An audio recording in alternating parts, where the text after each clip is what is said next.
name is Jean Keller, and I am a member of the philosophy department here at St. Ben's and St. John's. And I'm also this year and next with Kyle Lingard administering the twin Mellon grants that St. Ben's and St. John's were awarded. The goal of the Mellon grants is to work on faculty development with regard to teaching and advising students from historically underrepresented groups on our campus to improve faculty skills with a particular focus on American students of color. This particular session is co-sponsored by the Mellon Grants by the Learning Enhancement Service and the Intercultural and International Student Services. This is the first kind of official event that the Mellon Grant is doing. Kyle and I have been doing lots of behind-the-scenes work with many people across the institutions, but we really wanted to make sure that with this particular grant, that if we're talking about how we can improve the environment in and outside of the classroom for students of color at St. Ben's and St. John's, that we would start our official sessions by hearing from the students themselves, because they obviously are the experts on what it is that we are doing well and what are their areas for improvement. And they are the reason that so many faculty are inspired and motivated to work on these grants, to work on our further faculty development. We want to do well by our students, and it's important for us to hear and to think about ways in which we are and are not living up to them. So, thank you. Before I get started introducing our panelists, I wanted to thank the two students who really helped me in organizing this. One is Bryanna Williamson here, who is on our panel, and the other is Rita Alvarez over there. If you can wave. Thank you so much for working with me in the last couple of months to pull this together. I have a series of questions for our student panelists. Our hope is that we will have about 40 minutes or so of discussion and leaving about 15 or 20 minutes at the end for a question and answer. We will kind of be flexible. We'll see how things go. But before we get started, I wanted to introduce our panelists. You will see they come from a wide range of majors, and as I was saying to them, they make me a little bit embarrassed about my own undergraduate experience because they're way super ultra involved on our campuses. They are not only stellar scholars, but they are also really important student leaders.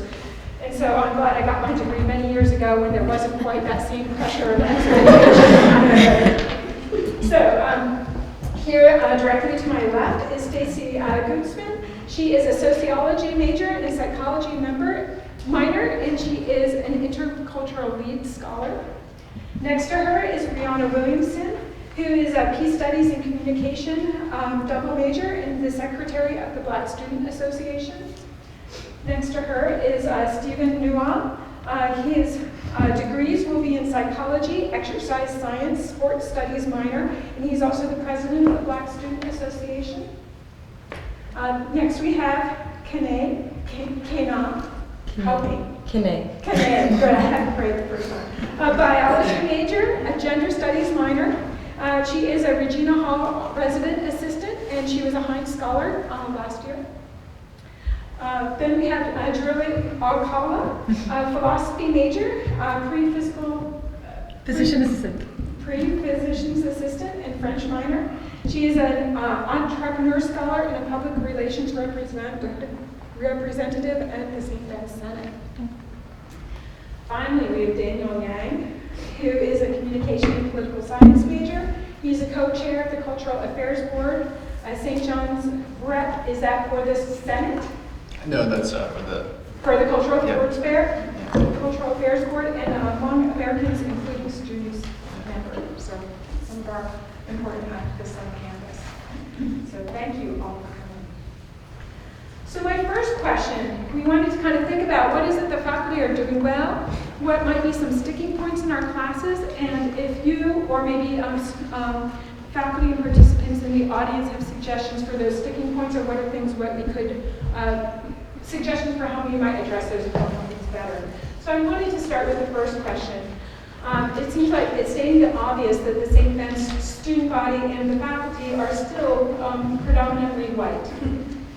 Right? As students of color who come from a wide variety of backgrounds and have different majors and different interests and activities on campus, what kinds of different perspectives do each one of you have to offer with regard to what it is that faculty are currently doing well in the classroom? What are particular things that faculty might be doing that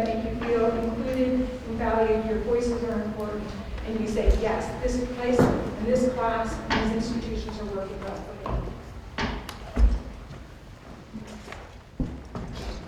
Okay, I can start. Hi, I'm Stacey. I think one of the things that I really have appreciated my 3 years that I've been here is the personal connections that I've made with some of my professors. I think that they've taken the time to get to know me as a person, where I come from. For example, I can say one of very important person throughout these 3 years has been my advisor, Sheila Nelson. I think she's done a really great job getting to know me personally. She'll connect with me so often to check how I'm doing. At the beginning when I was struggling from my move from California, because I'm originally from Los Angeles, and I was in a predominantly Hispanic high school, so coming here was a big culture shock. I think she really made it her personal mission to get to know me and help me along this with anything. Like, she connected me with resources. She always said if there's anything that I can do to help, to be there. She made sure she was like approachable to me, and I think that's really a key aspect of helping us get more involved. I also think, kind of bouncing off of what Stacey said, is something that I've enjoyed is when I understand that professors understand their classes are changing, so they change their curriculum along with that as well. So what I've really enjoyed in my Peace Studies classes especially is when we change our literature. So I'm reading books that are by other authors that aren't predominantly white, knowing that we are in a classes that are changing as well. So that kind of makes me feel good about that too, just knowing that that the professors are willing to kind of make changes as well. I think for the most part, with professors being inclusive in the classroom, for me, I think the most important thing is that the professor treats me like everybody else in the class. I don't want to feel like I'm being treated different because I'm different, I guess. And I think a lot of my professors that I've had in my all 4 years here have done a very good job at pushing me academically as they do with other students in my classroom. And I think that's one important aspect of being inclusive. So I'm in my 3rd year here, and coming here was a huge culture shock for me, just because I am not American, I am Bahamian, I'm from the Bahamas. And so where I come from, it doesn't look like this at all. It doesn't look like this at all, and the prevalent issues that are on the campus isn't there at all. And so those were things I never had to think about. I could have had someone warn me before, and it would not have made a difference because I would not have known what they were talking about. However, when I did get here, and I go into the classroom and realize that I am the only student of color in the class, when there are topics that come up, I feel awkward, especially I was only 17 when I came. I felt like I had to be the representative for the entire race. And I also felt like I had to walk in an African American's shoes. So I could not speak for them. And I did not have good background to speak for them. It made me feel bad.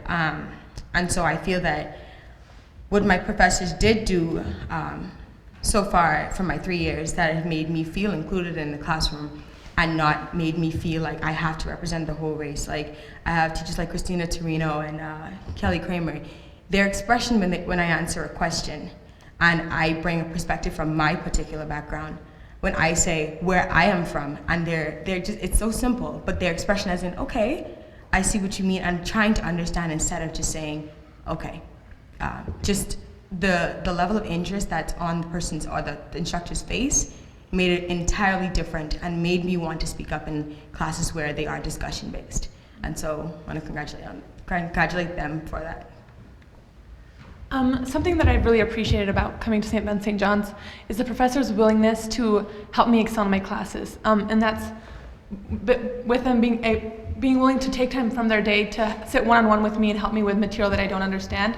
And going along with that, not they understand that my first language is not English, and they don't dumb down the material. Instead, they give me the tools on this side, on top of the work that they have as a professor. They give me the tools so that I'm able to be on par with the rest of the students, so that I am able to excel and not make special exceptions because English isn't my first language or because I come from a different background, but them believing me that I can do these hard things and then giving me the tools on this side, putting in that extra effort that shows that they care so that in the end I can do these hard things. And that's what I've really appreciated and something that I love about coming from St. Ben's and St. John's.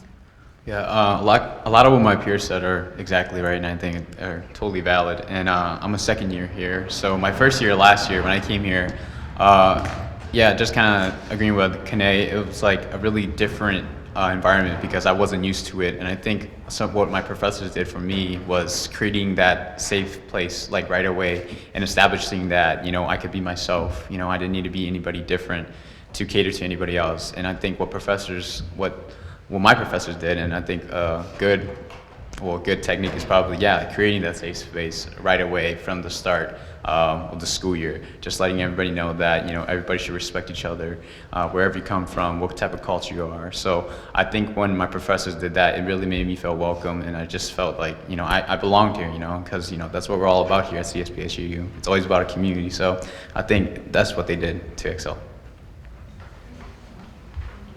I just wondered, because Daniel, I loved your question, your comment about creating the safe space right from the start. And Yeah. And Kenea, you know, the small things, the affirmation. You know, are there more that people can say about, you know, how do you know from that first day?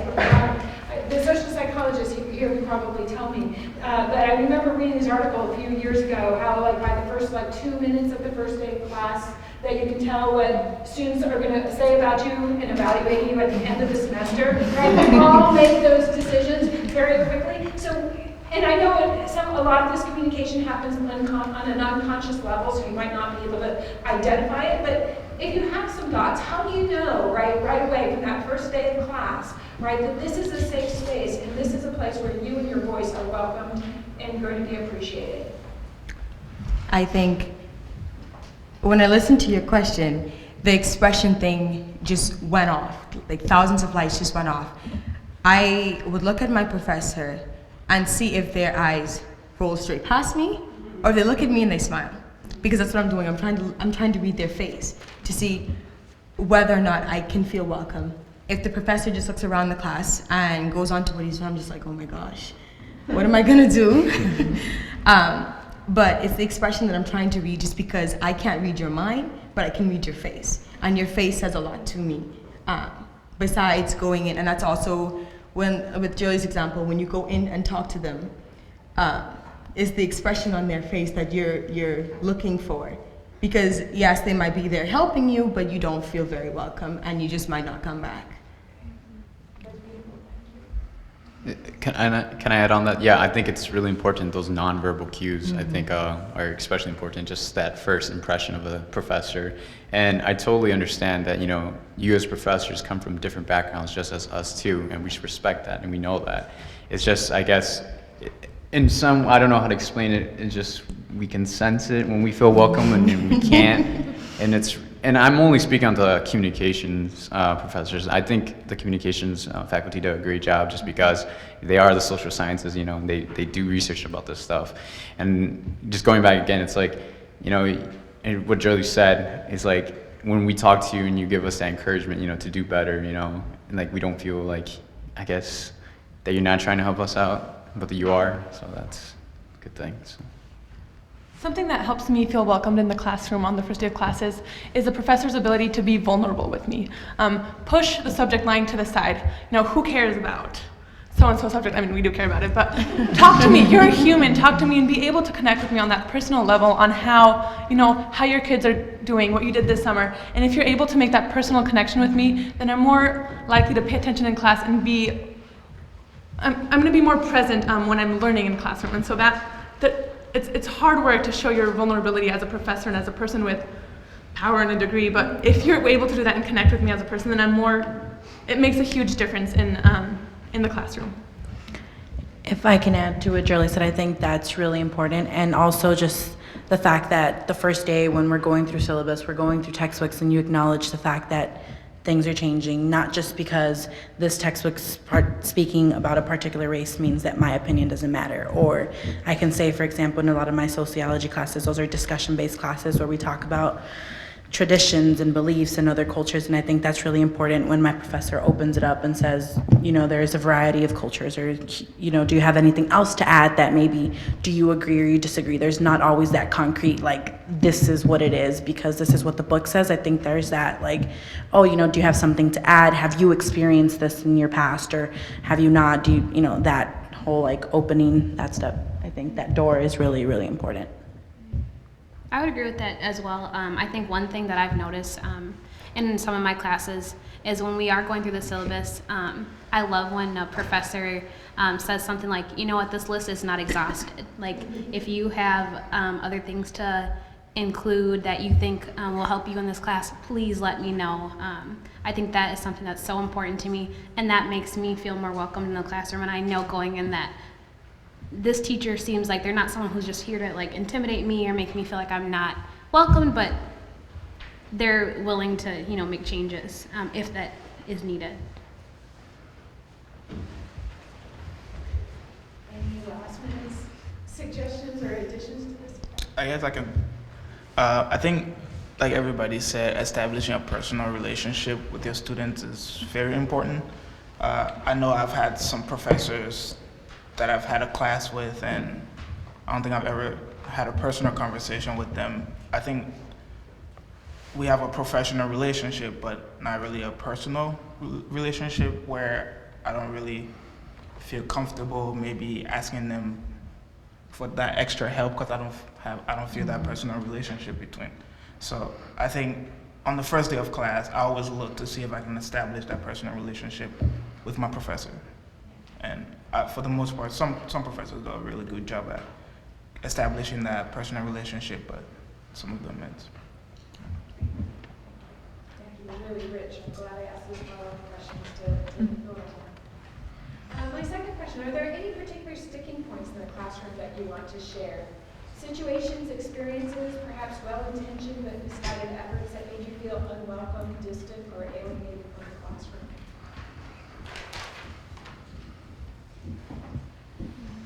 I would say, to start this one off, one thing that I've noticed in some of my classes is when a professor notices that I am the only student of color, I don't like to be pinpoint, like, I don't want to be that one to always be, like, targeted, like, oh, well, you'll have the answer because you're the only one who's a student of color in this class. So that's one thing that I think alienates me, because I always feel like every time I come to class, I'm going to have this long thing to say, or I don't know, speak for kind of something that we talked about a little earlier, speak for my entire race, or speak from, you know, like someone, I'm always going to be speaking for, you know, African American women, and that's something that I don't really like so much, so. I think also, just going off of what Bree just said, it's kind of distracting as a student. I know, like, last semester, the whole Black Lives Matter movement was very prominent, I guess. There was a lot going on, and every time I came into a classroom and somehow this discussion came up about Black Lives Matter, I just felt like that basically just ruined my whole day. I wouldn't be able to learn anything else for the rest of the day. And I just think it's really distracting academically to have to focus on something else in the classroom. That, I mean, it's good to talk about it, but from my perspective, it puts a lot of pressure on me, and I have to talk about something in the first place that's affecting me personally. That sometimes I probably don't even want to talk about that in class, but we have to. So I think one thing that would make me feel alienated is not being able to speak from where I actually come from. So certain topics in the class we'll be talking about, I have no idea what they're talking about, and yes, I'm willing to sit there and learn, but if I am to participate, I would like for my professors to maybe consider, like, where I come from, and maybe be a little bit more open instead of just strict onto the topic we're talking about. Maybe just listen to me bring my perspective, but from where I come from, even though it's not specifically exactly what we're talking about. that would be able to make me contribute to the class instead of just sitting there feeling like we're talking about these two topics or this topic and I have no idea. I'm just going to sit here and learn, then I lose participation points. I don't get anything. I don't speak because I don't know. Just understanding that we have people from different places who might not look so until they speak, but just understanding that I can participate, but maybe if I told you what it was like from where I'm from, it shows me that you're interested in where I come from. This isn't really like classroom related, but more curriculum and study stuff related. It would be nice if we could, so our entire lives we've been taught the white male history of people who have helped develop this country and like have done all these things to further the sciences or the histories, but it'd be nice to have once in a while shake the curriculum and have thrown a book in there of someone who is female or someone who comes from a culturally underrepresented person in that subject that I'm studying, because it would mean a lot to have someone who comes from a similar background as me and to see how they have furthered and improved the subject that I am studying. And it's not, so we come in and there's a barrier like in the classroom and you read all these things of like old white guys, but it's nice to, maybe that's not the right word to use. Yeah, shake up the curriculum a little bit. I know that you guys have been using it for a long time and sometimes it will be hard to stick away from it to change it because it's the way it's been taught for hundreds and hundreds of years, but it's okay to try something new because the faces of the students are changing, and it's important that when we go into society, we feel that someone who studied the same subject that we are studying made an improvement in there, and that if they were able to do that, that I can do it too. And to learn that in college is extremely important. Yeah, well, funny thing is, like, a cousin of mine who went to grad school, he was just like, I'm tired of learning about dead white people.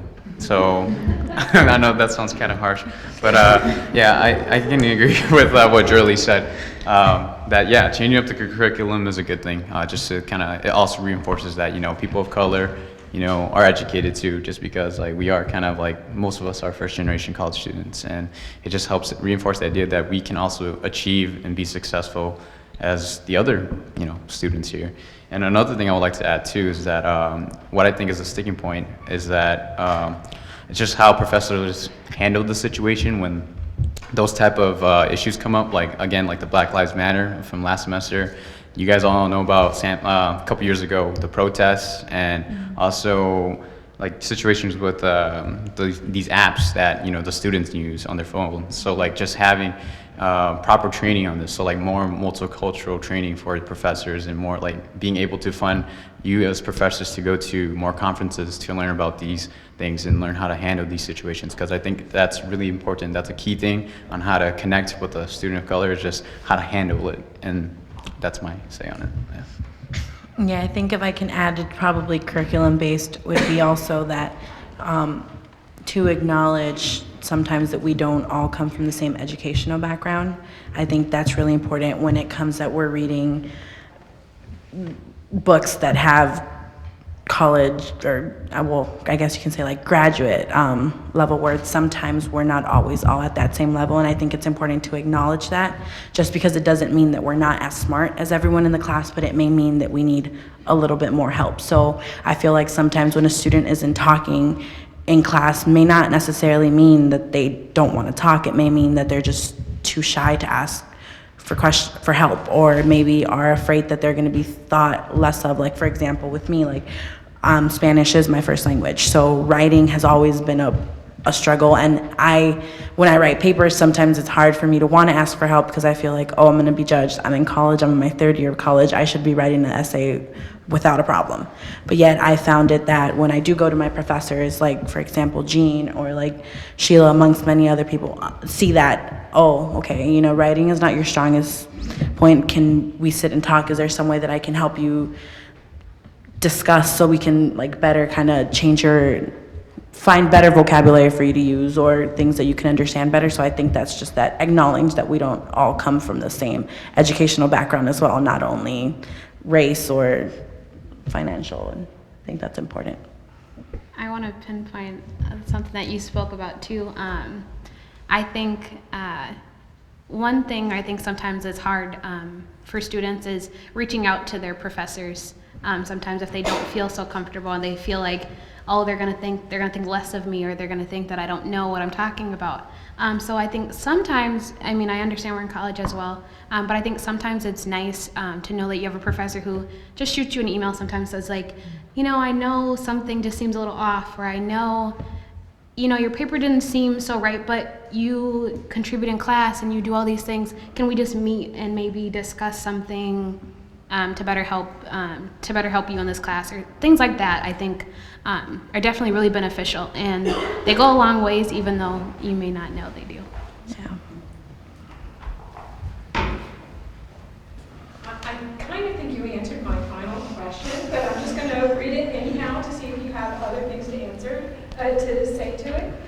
You know, just for the sticking points, you suggested solutions. And I think as you talked about your sticking points, you typically also gave some suggestions about what works. But I wanted to just put that question out there to see if you have other kind of suggestions for the things that are a little bit harder in the classroom that maybe faculty could try or could do, or could do more systematically, you know, that would help address some of those.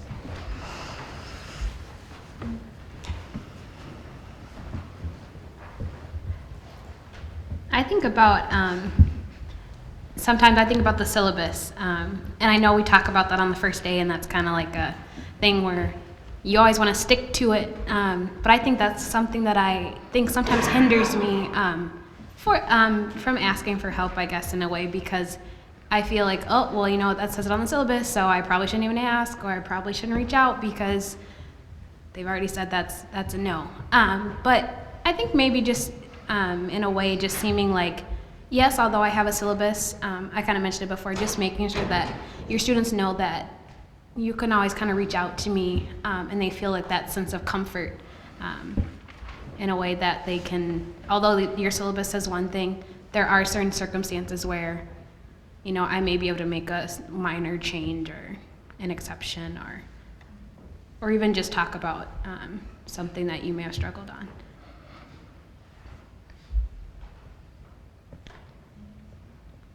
I know a lot of professors already do this, but be more open-minded and sensitive to our backgrounds. A lot of professors think that, you know, college is a given for everyone once they're born. For many of us, it wasn't a given. We have to work so much more harder than the average student to get into college and make it and be here. But be sensitive to that surrounding and understand that I'm trying my best, and sometimes I'm going to need extra help. Alongside with that, many of our families have. So personally, I'm one that is helping. I'm both a student and I'm helping in my family. So I'll be helping them for, you know, health insurance for my little sisters, or helping my little brother with homework. And so I have that role as a student, along with helping my family also improve. And so be sensitive to the bigger picture and know that not all of us, college is just a given. And I will have questions, and I'm going to need extra help, and just be open to that and open and flexible. Yeah. The last thing I think I might want to add on that is just that when you have students in the class and you have various backgrounds, I think it's important to, when you have discussions about certain topics that just might be touchy, some students might have very, very strong opinions on the opposite end. And that sometimes can make the student who is speaking, the student of color who is speaking, feel like they're being pounced on. And I think I would appreciate it, and I think other people would appreciate it as well, if the professors seem to take interest in like everybody's perspective, instead of just allowing a student, yes, they have their opinion, but not to be pounced on in the classroom because their perspective is different. I think even if you also disagree, I think it's important to let them know that, okay, I see where you are coming from, or just say, for example, Kenea is saying this to the class. What do you think about this? To foster more of a discussion instead of for and against. You're on this side, I'm on this side. Everybody in the class is on this side, and you're there by yourself. That person probably will not come back to class. But just to make sure that everybody in the class sees that you are helping or in support of the other student who is speaking, and you are trying to understand what they are saying and present it from a different perspective to the class. Can I just pick up on that a little bit? It's sounds like part of what you're saying is that there's maybe needs to be work done about discussion guidelines, or what does it mean to create an inclusive classroom, and that upfront work, right, of expectations of what does it mean to speak, and what does it mean to ask, how does one ask questions, what does it mean to listen, you know, that all of that upfront work would maybe help, and then maybe when there are discussions where you know there's a tendency to be polarized, to think for those particular classes, to think very intentionally about how you set up and structure that conversation. You know, one thing is sometimes to give everybody a chance to free write and go around in a circle, and everybody can say what they have written down, right? And you know, so to think intentionally about some of those structures so everybody can be heard and it doesn't become that polarized. Is that kind of what you're thinking? Correct. I do believe that the way you structure a discussion is very important, especially when you have people with different opinions. I think that, however, when you have a free, like an open discussion, a free response kind of discussion, you can have some people who are very, very outspoken and will say some things that can just be outright insulting. And I think it's important for the professors to remember that you might want to take control and make sure that you stay in control of your discussion, so that when a student is speaking, you can say that I'm still in control of this discussion, even though I'm allowing everybody to speak, but you're also taking a position where you're listening for everybody's their answer, and you want everybody to participate. However, you don't want anybody to feel pulverized in the discussion. And so just openly showing your students that you are supporting everyone, and that you, even someone who isn't a student of color, someone who just has a different opinion, you saying, okay, explain to the class, this is what this person is saying. Do you all see her point? Do you see what she's trying to say? And structuring the discussion that way and being mindful of that, especially by knowing who you have in your class. That's how you can take a good way to how you can structure your discussion. You know who's in the class, you have a little bit of an idea of what kind of perspectives you might get, and so then you structure your discussion from there, knowing whether I'm going to have everybody write down what they're saying and then read what they wrote, or you have everybody with free speech because you know you have a class that might be respectful to everybody, or you have something different where it's an assignment and they turn it into you. But just anything, just knowing who you have in your class, what kind of discussion you might get, you can tailor your discussion from there. So there's a connection then to what everybody said earlier, is get to know your students personally, right? And then you modify your teaching. If I may add to that too, I think kind of what Kenea was saying, being a little bit mindful also, like if you, when discussing, you're about to say something along this, maybe stereotypical that you may not think is stereotypical sometimes is a problem. Like, so I think maybe acknowledging that person, oh, you know, for example, with me, if maybe a thought or something that you've learned throughout the years and you mentioned something about the Hispanic culture, like you might want to say like, this is what I have seen through my studies, this is what I've thought, is there an objection to that? Or, you know, do you have a different opinion? Maybe just before you kind of say, this is what it's like to be in this person's shoes, maybe taking the time to be like, well, this is what I think it's like to be in this person's shoes, but, you know, Stacey, if you have something else to say, or, you know, kind of just that acknowledgement of, I know that I may not be right. Also, it doesn't matter whether I'm more educated or I've experienced it, like I can also be wrong. So Humility. Yeah, in other words. I think another important thing as any professional, not only a teacher, but any professional, is to leave your biases outside of the workplace. I think it's important as a professor, when you come into the classroom, to expect or to treat everyone the same, basically.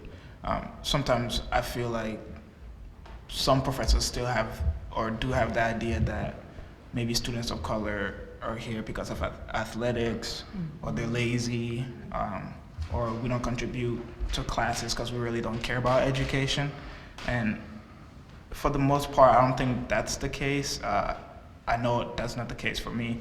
I'm here like everyone else to learn and to get education. So, and I think that having that bias in your head does affect people like me, because if I'm sitting in class and a professor is not picking on me to answer a question, that's how I learn. So if you're not choosing me to answer a question, if you're not forcing me to contribute into class, then technically I'm not really learning. I'm just sitting there taking up space. So I think it's important that everyone is treated the same and the biases on students of color are not taken into the classroom.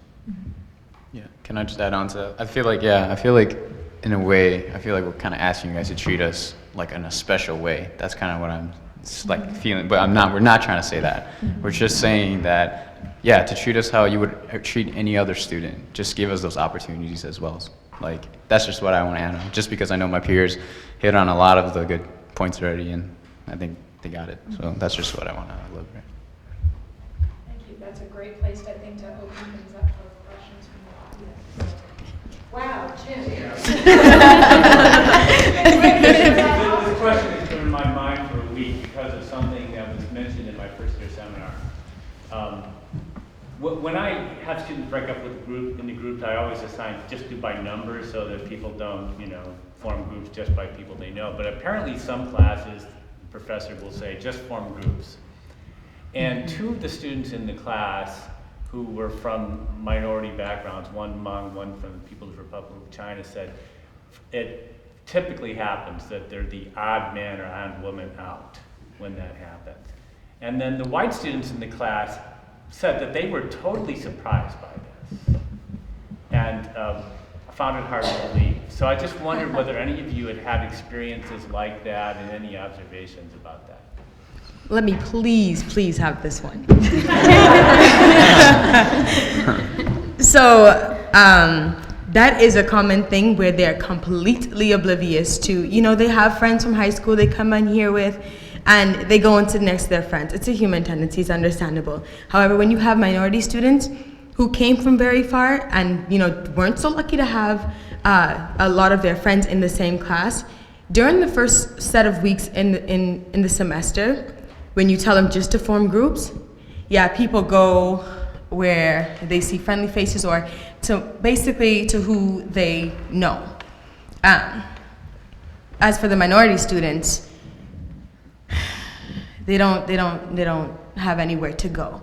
And that's sad because they're in class and they're trying to participate, they want to, but they can't. I also think that it's because a lot of stereotypes, people who come from smaller backgrounds, they had not much exposure to diversity. They don't know anything, they don't know much except what they see on TV or what they've been told to believe. They don't know much about the diverse students. And so they stereotype them or they make a preconceived notion before they get to know them. Therefore, they will not get to know them. They're just like, oh, I know this person, she's probably from China, she probably don't speak English. Or I don't want to be in a group with her just because of that. Or if we have a group project, she's not going to be able to pull her part because she can't speak English, things like that. And so the first few weeks of the semester, I would suggest you don't do that. You put them where they can get to know these people. And I've even had experiences where people would say, Kenea, when I first met you, I was so afraid of you. And to be quite blunt, I think it was because I was black. They would say, yeah, Kenea, I did not know that you were so funny or you were so nice. And I'm just like, well, you didn't get to know me at all. You didn't even talk to me. So it's just it's a fear on their part too. They're fearful. They are people who they don't know.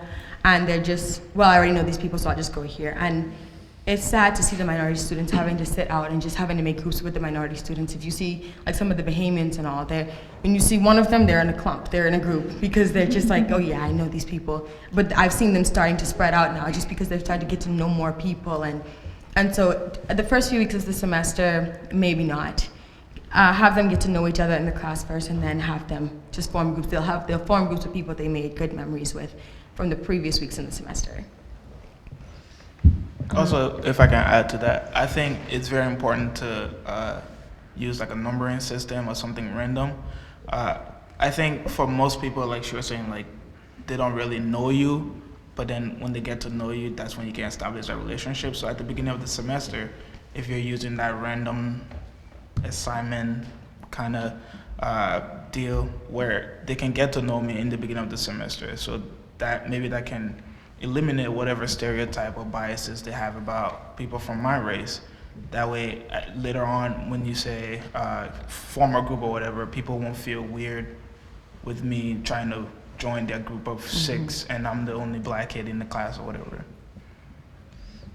I think too, if I can, sorry, just really quick, if I can add, also switching it up, not always sticking to the number system or not always sticking to the free group. So if like that, you allow for a number of groups to form. Like if you're always doing numbers, then you're always going to have, if the people are sitting in similar spots all the time, you're always going to have the same people in the same group. So kind of just switching it up and allowing different groups to form and different interactions to form. Kenea, what else are white students oblivious of? What are we oblivious of that they're oblivious of? You're asking me what are the professors also oblivious to? Oh yeah. Okay. 'Cause I don't know. I think the professors are oblivious to when you have a student like me. From the Bahamas, and so you have someone like me that's in the class. You don't like some professors might not know anything about where I come from.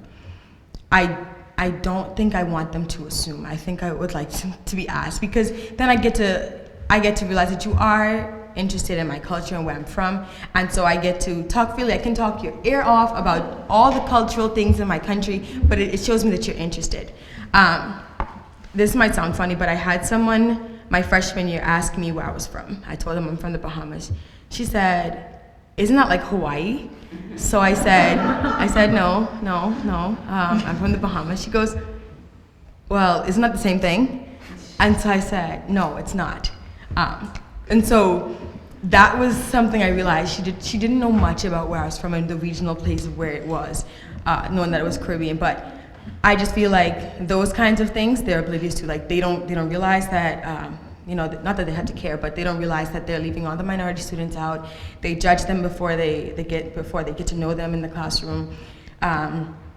They take their stereotypes into the classroom and display it, and the students can tell. They're looking for facial expressions. They're looking to read them. They're looking to see what they think about them, how they respond to them when they talk to them, when they have to work with them in a group. Just things like that. I think the professors are also oblivious to the fact that sometimes the little minority student might be sitting like way down in their seat at the back, and they just don't. But they think that, I accomplished what I needed to do according to my structure, my syllabus today, and so everything is great. Yet you have a minority student back there feeling like, I need to drop the class, or I don't know where I fit into this classroom. And so just things like that, just little things that can be seen. They might not say sometimes, but just noticing those kind of things.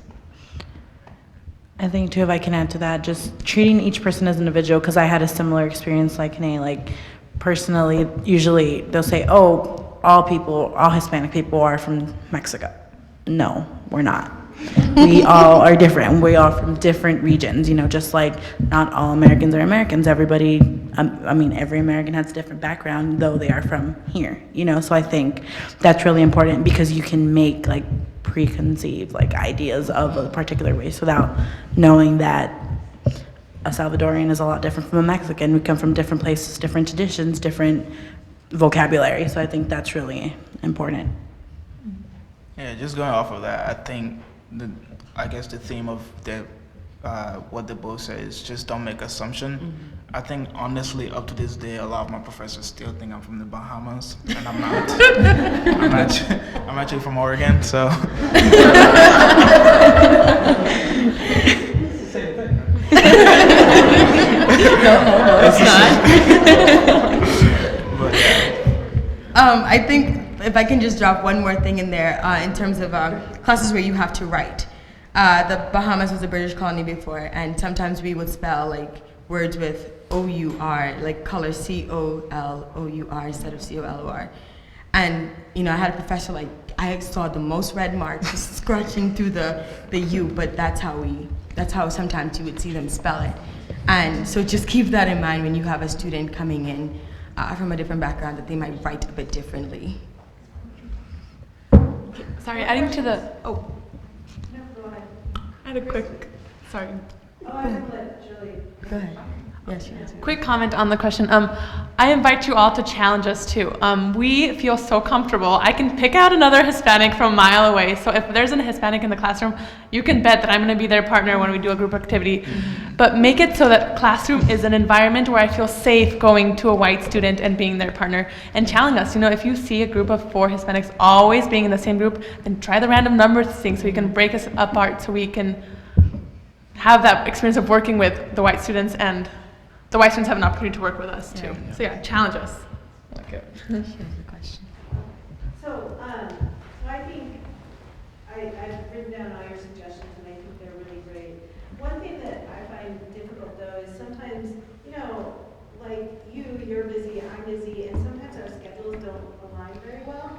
So can you tell us what are good resources? Because I can say, I can list all the CSBSJU resources, but I don't know which ones are useful to you. And so, like, is the Writing Center a good place for you? What other resources have you found to be helpful that you think professors should recommend? And are there resources where you're like, that actually didn't help me at all? Because I want to make sure when I'm recommending resources that I'm recommending ones that people have found helpful. I think that one's a little more personal. I think it depends on different students, because I know for me, I've been to the Writing Center, for example, like one that you used. I've been to the Writing Center a number of times, and there's been times where I loved it, it worked, it was great, had a great experience. And then other times I went, and the student who was helping me graded it and was like, "Oh, this is great, it looks good, just turn it in, yeah, you're good." And then I turned it in and I got my paper back, and it was exactly all these red marks, and I was like, hold on, wait a second. I thought I was going to the Writing Center for a reason. So, I mean, I think it's kind of more personal though too, and sometimes what you have time for, because sometimes we have a paper, we are assigned on a Monday, it's due on a Friday. Getting into the Writing Center sometimes in that week works, and then sometimes it doesn't, but maybe like not always assuming that it's going to work for everyone. I know for me, I work on campus, and I work about 15 hours a week, and that's kind of a lot in between. So I can't always fit all of those little things inside of the week along with work. But I think sometimes too, even when I have reached out to some professors, I know some of them have been like, you know what, I still want you to go to the Writing Center and then come to me after you're done. I just want to read through it, read over it. You know, and then I'll let you know what I think. Or especially I think initially first time, like when it's a first paper, or like the first time you ask for something that's a little different, you're asking different from a student. I think that sometimes is helpful. I think also a great place to always recommend, if you are unsure of how they can best be helped, you can always refer them to Intercultural and International Student Services. Like, they're usually a great help also, because they'll have other like resources that maybe they can best direct you to, like, because they don't only focus with international, you know, that's also kind of minority students. Brandon's does a really great job at making sure that he has resources available, so I think that's really another great resource to kind of guide them to where they can get more help.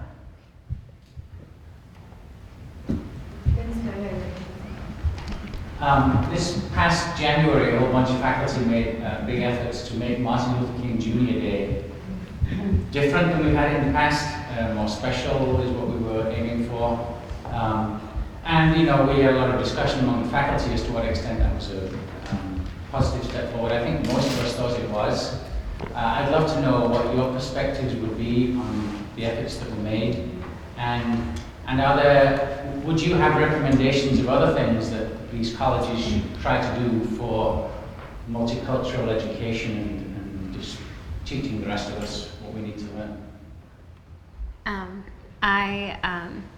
I loved what was done for MLK Day this year. I thought that was definitely a foot forward, and I really enjoyed it. But I know also in one of my classes, there was a student who didn't enjoy it so much and was like, well, we don't go to this for like Columbus Day. Like, I don't see why do we need to go to these, you know, MLK events if we're not interested and we don't want to go.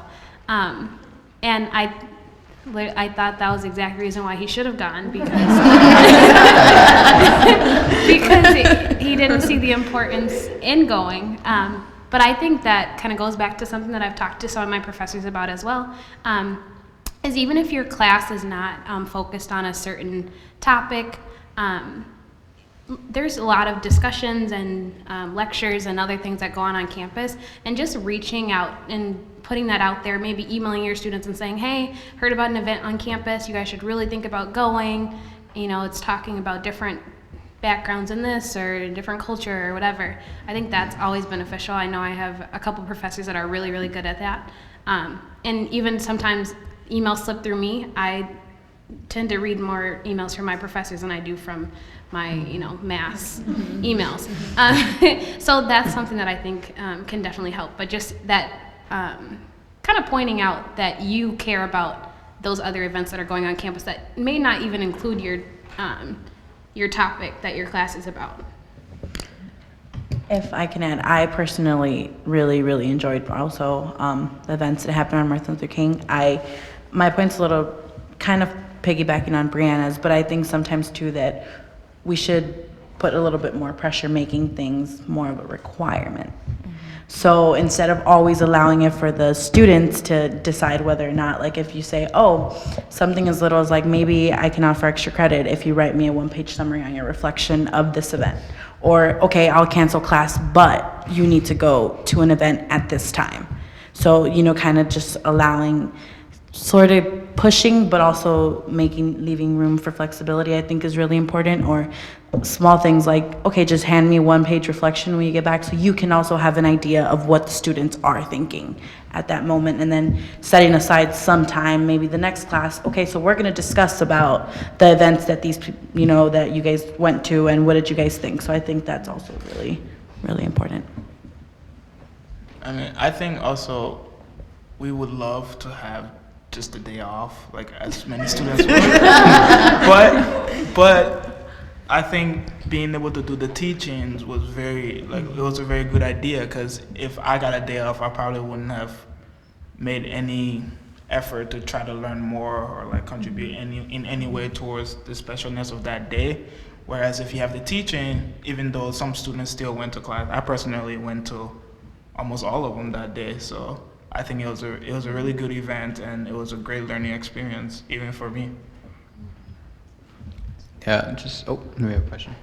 Oh, just adding on to that. Oh, sorry. I just think the professors endorsing, these type of events is key to having more students come to our events. Just because coming from a club like mine, the Cultural Affairs Board, we try our best to always reach out to the white students. You guys don't know how much we think about how do we cater to the white students, or how do we get these white students coming every single time. It's we're always preaching to the choir, but the people who need to be on the table is never there. Mm-hmm. And I think when the teachers endorse that, and I think one of my professors, Jeannie Cook, does an absolutely great job of always encouraging students to go, for example, making extra credit. But I know all professors don't make it extra credit, but I'm just saying, yes, try to make it more required, because having your guys help will help us a lot. So we need to work as allies right here, pretty much. So I'm pretty new to campus, so I'm wondering if you think that people of color and students of color have adequate safe spaces to support each other.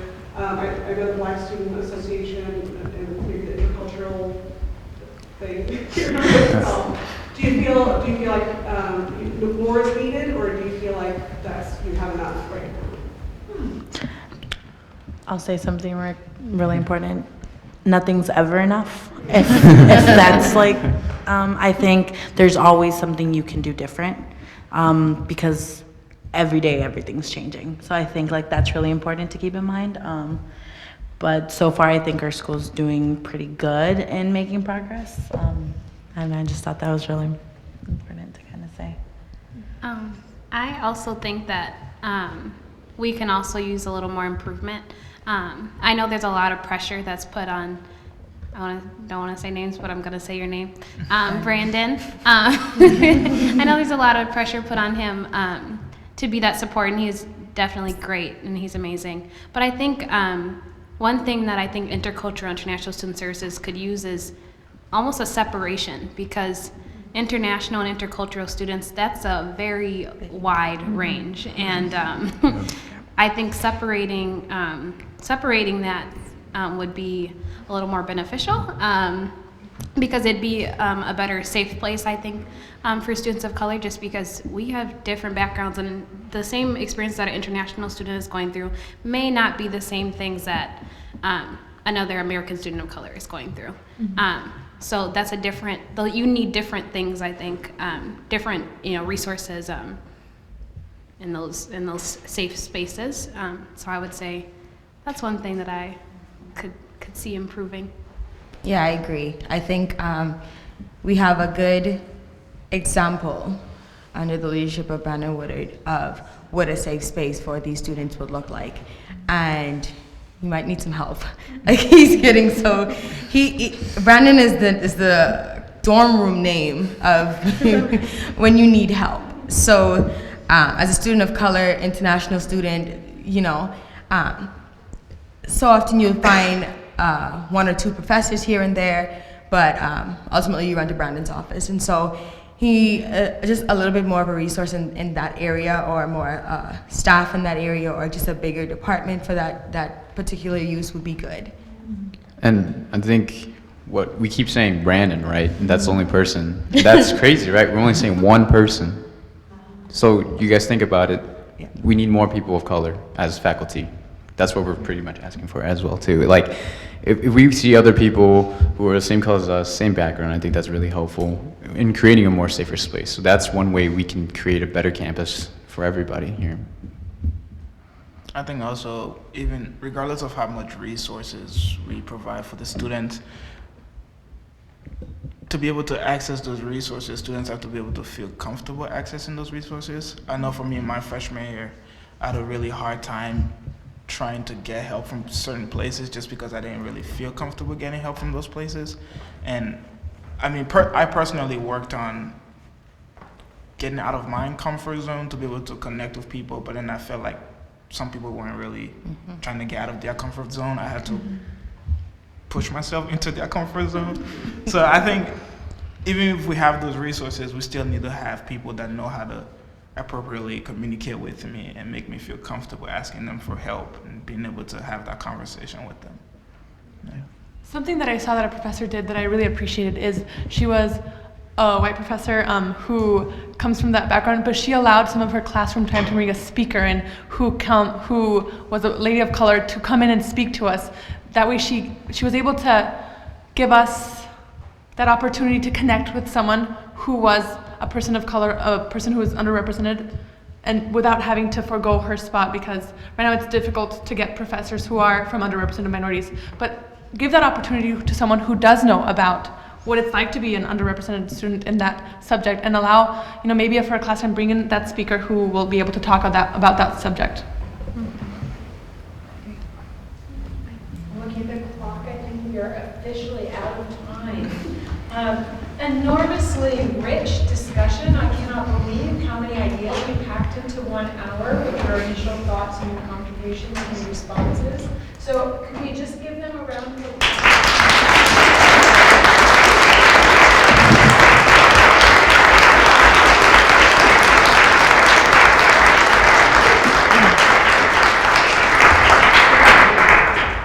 When I invited the students on this panel, I said, I just want you to know that this is like the kickoff starting event for the Mellon Grants for teaching and faculty development around teaching and advising. I wanted to say, I want you to know you don't carry the full burden of educating your faculty. We are educators. This is our job. We are researchers. We know how to do research, but really just wanted to invite you to kind of help us get started on that journey and on that process. So I wanted to assure you we will be working very hard in the next year and beyond the next year of trying to pick up on some of the ideas that you shared with us. So thank you so much for taking the time and taking the risk and making yourselves vulnerable and being a great role model for all of us of what we need to be doing in our teaching and our work review, of humility and of vulnerability and asking questions and seeking answers and getting out of our comfort zone. So thank you so much. You have a lot to share.